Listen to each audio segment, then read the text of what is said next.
So this becomes our story. This becomes our heritage. This becomes our promises. We are equal beneficiaries with the Jews of the promises of God and equal members of his family. And the good news is that even those branches that are removed can be restored where they place their belief in Christ. Now, we're continuing on in our series. We're in week 2 of the series on what it is to be a flourishing olive tree in the house of God. Now, a few years ago, my sister-in-law caught the genealogy bug like millions of other people around the world, and she went on a quest to find out as much as she could about Nick's family ancestry. Now, she was obsessed with Ancestry.com and spent a solid year following up contacts and connections, and she built a solid and a full family tree, literally going back generations. So Catherine and Sophia, they loved reading through their family history on their dad's side of the family because it was fascinating reading about some interesting and somewhat really colourful people who were part of Nick's family tree. Now, in complete contrast to Nick's very full family tree, if I were to put up a picture of my family tree, all you would see at this point is me and the name of my biological mother. I've got no other information about my family history or my ancestors. You know, I found out I was adopted when I was 33 years old, and after doing a little bit of digging, the only information I've got so far is the name of my biological mum. And I've got so many questions about my ancestry, but whenever I try to fill in the gaps, I keep hitting a wall. At some point, I'll probably pursue some other options in order to find out some more details about my family history, because my girls really want to know more about their own history on my side of the family. I think there's something inside of us that wants to know our background and our history in order to understand what has shaped us and what has informed us and how we've ended up becoming who we are today. Now, we want to know where our features or our personality traits have come from, or maybe what kind of medical history runs in our family. Of course, not everyone feels as passionate as Nick's sister did about researching all of the history, but I think we all occasionally wonder about the cultural forces and the stories that have shaped each and every one of us. So today, what we're going to do is we're going to do our own version of BiblicalAncestry.com. We're going to find out what our family heritage is as Jesus followers. We're going to discover our lineage and how we even became part of the family of God. Now, whether you're like Nick and you're aware of your whole family heritage going back generations, or like me, who's got almost no information on my biological family history, this message today, it's for you. Because the best part is that we are going to discover that the olive tree is the central metaphor that unites every single one of us. Who knew that the olive tree would play such a central role in helping to define our identity? So on that note, I want you to turn with me to Romans chapter 11, verses 17 to 24. Now, if some of the branches were broken off, and you, though a wild olive branch, were grafted in among them, and have come to share in the rich root of the cultivated olive tree, do not boast that you're better than those branches. But if you do boast, you do not sustain the root, but the root sustains you. Then you will say, branches were broken off so that I might be grafted in. True enough, they were broken off because of unbelief, but you stand by faith. Do not be arrogant, but beware, because if God did not spare the natural branches, he will not spare you either. Therefore, consider God's kindness and severity toward those who have fallen, but God's kindness toward you, if you remain in his kindness. Otherwise, you too will be cut off, and even they, if they do not remain in unbelief, will be grafted in, because God has the power to graft them in again. For if you were cut off from your native wild olive tree, and against nature were grafted into a cultivated olive tree, how much more will these, the natural branches, be grafted into their own olive tree? This is the word of the Lord. Okay, so we've jumped right into the midst of Romans 11, and I know that all of this imagery of a cultivated olive tree, wild olive shoots, cut off olive branches, and graft in, it can sound a little bit confusing. And every commentary and scholar I read pointed out that Romans chapter 11, it's a very difficult chapter to fully understand. So in this study, we're not going to try to solve complex theological debates that have been going on for 2,000 years about who the true Israel is, or what Paul is actually saying about free will and predestination. What we're going to do is focus on the beautiful imagery of the olive tree that Paul gives to us to describe the way in which the church is formed of both Jews and Gentiles alike. We're going to be blown away by the masterful and merciful plan of God that has been working through the ages to create a stunning multi-ethnic family, which everyone is invited to join. Paul wrote this letter to the church in Rome from the city of Corinth while he was on his third missionary journey. The church in Rome was experiencing some tension because the Emperor Claudius had expelled all the Jews from Rome for about 5 years, which meant that during this period, the church in Rome was probably entirely made up of Gentiles.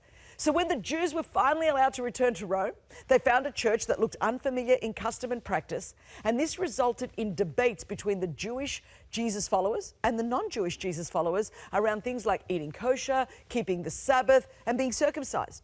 So one reason Paul wrote this letter was in order to unify the church in Rome around the gospel. And specifically, in the passage that we're looking at today, Paul is reminding the Gentile believers of their spiritual ancestry, which should produce an attitude of gratitude in us, not one of arrogance.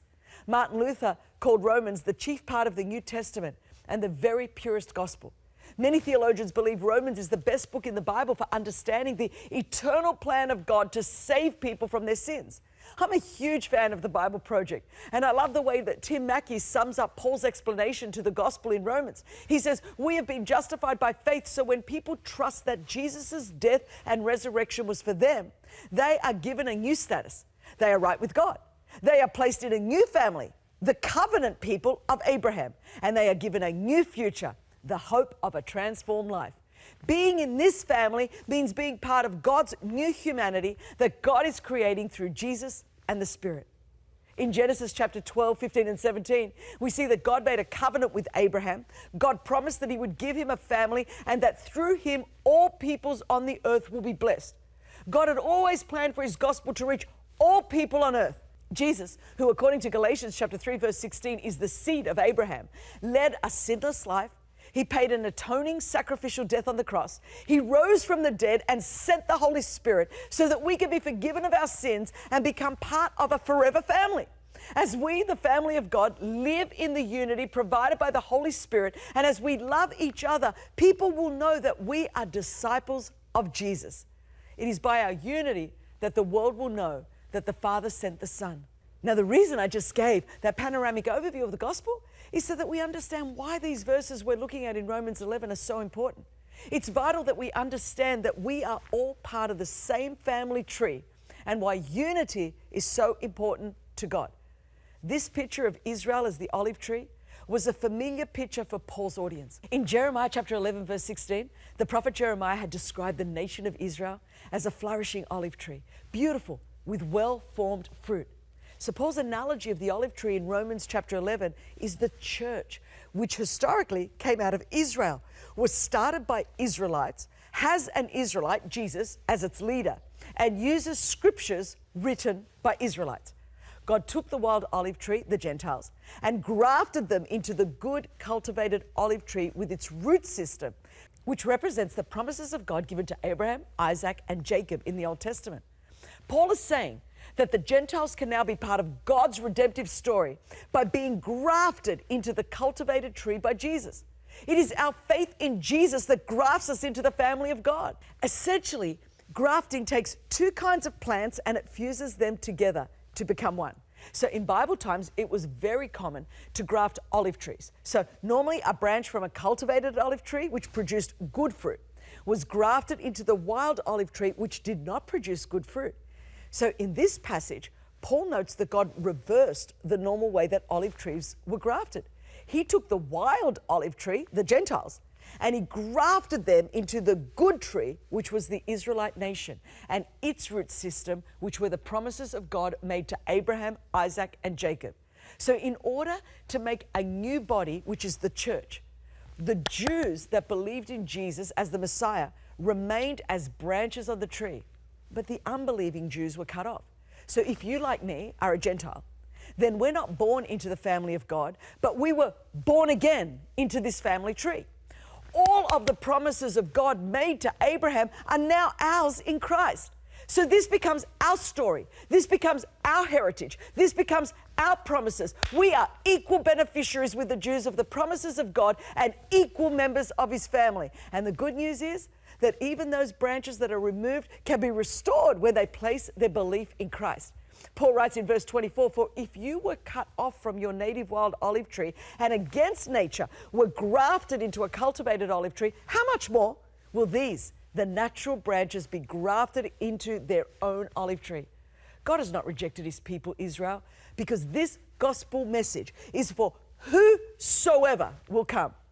Paul reminds us that the only attitude we should have towards being grafted into the cultivated olive tree is one of awe and gratitude.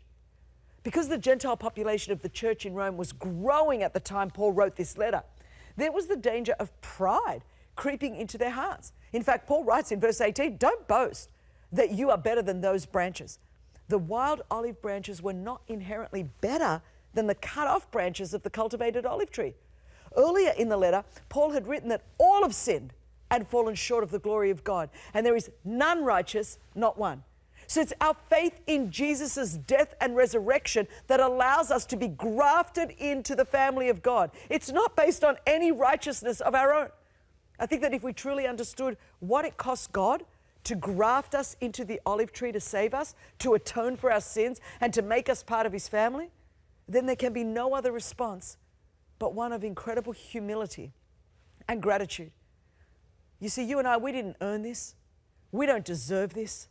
And yet God, out of his great love for us, his great grace, and his great faithfulness to his promises, chose to save us and graft us wild olive shoots into the cultivated olive tree. Now that, my friends, that's amazing grace. And I have to wonder, when was the last time that you were brought to your knees or face down on the carpet in gratitude to God for so great a salvation? You know, people often ask me, Chris, how have you maintained your passion for Jesus for like all of these decades?